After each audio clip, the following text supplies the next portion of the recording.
महिन्यात 89 रुपयांनी महागले gas cylinder. तरीही केंद्र सरकार म्हणतंय सर्वात कमी दर भारतातच. नक्की प्रकरण काय पाहूयात. सर्वसामान्यांच्या खिशाला पुन्हा एकदा मोठा फटका बसला असून घरगुती गॅस सिलेंडरच्या दरात 29 रुपयांची वाढ करण्यात आली आहे. विशेष म्हणजे 7 मार्च रोजीच 60 रुपयांची वाढ झाली होती आणि आता पुन्हा झालेल्या दरवाढीमुळे गेल्या 3 महिन्यात गॅस सिलेंडर तब्बल 89 रुपयांनी महागला आहे.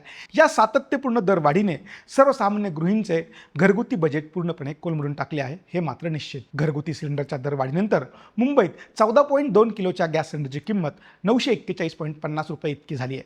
त्याचप्रमाणे नवी दिल्लीमध्ये गॅस सिलेंडर 942 रुपयांना मिळत आहे, तर कोलकात्यामध्ये हा दर 968 रुपये इतका निश्चित करण्यात आला आहे. याशिवाय चेन्नईमध्ये गॅस सिलेंडरची नवीन किंमत 957.50 रुपये इतकी झाली आहे.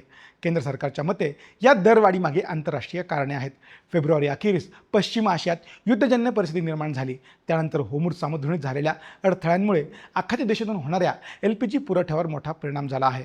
परिणामी जागतिक बाजारपेठेत LPGचे दर तब्बल 46% वधारले आहेत. एकीकडे दरवाढ होत असतानाच केंद्र सरकारने एक आकडेवारी समोर ठेवून बचाव केला आहे. सरकारचे म्हणणे आहे की जागतिक स्तरावर दर वाढलेले असले तरी इतर देशांच्या तुलनेत भारतातील दर आजही कमी आहेत. सरकारच्या आकडेवारीनुसार जागतिक पातळीवर दर वाढलेले असतानाही भारताची स्थिती इतर देशांच्या तुलनेत नियंत्रणात आहेत. 14.2 किलोच्या सिलेंडरचे विविध देशातील दर कसे आहेत ते देखील पाहूयात. पाकिस्तान 1046 रुपये, नेपाळ 1207 रुपये, बांगलादेश 1225 रुपये, श्रीलंका 1241 रुपये, अमेरिका 1755 रुपये, ऑस्ट्रेलिया 1765 रुपये आणि कॅनडा 2411 रुपये. भारतात उज्ज्वला लाभार्थ्यांसाठी 642 रुपये तर सामान्य ग्राहकांसाठी 942 रुपये दर आहे.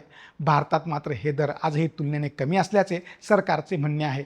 सरकारी आकडेवारीनुसार एका घरगुती सिलेंडरचा आयात आणि पुरवठा खर्च 1600 रुपयांच्या वर आहे. आता महागाईचा हा आलेख कुठे जाऊन थांबणार आणि आंतरराष्ट्रीय परिस्थिती सुधारल्यावर हे दर पुन्हा कमी होणार का, हे पाहणं महत्त्वाचं ठरणार आहे. याबद्दल तुम्हाला काय वाटतं आम्हाला कमेंट करून नक्की सांगा.